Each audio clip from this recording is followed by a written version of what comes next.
Immigrant communities complain that deportation fears prevent them from contacting their police in case of emergency. 22 News State House reporter Christine Lee is live on Beacon Hill to tell us how they hope to resolve this lack of trust. Since the Federal Secure Communities program was implemented across the country last year, local police have been able to detain people at the request of federal immigration authorities. But local immigrant communities are backing legislation that proposes to limit that connection.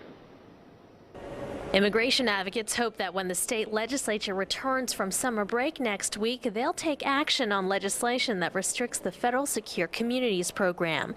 Secure Communities gives federal immigration authorities access to data on arrests and fingerprints from local police.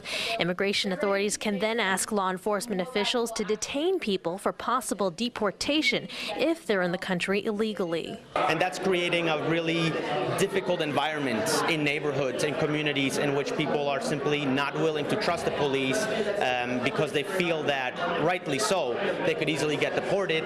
At a legislative hearing held last month, folks from Springfield called on lawmakers to approve a bill called the Trust Act. It puts restrictions on detaining people for immigration purposes. They must be older than 18, convicted of a violent crime, and confined to a state prison for at least 5 years. The Trust Act isn't necessarily protecting criminals.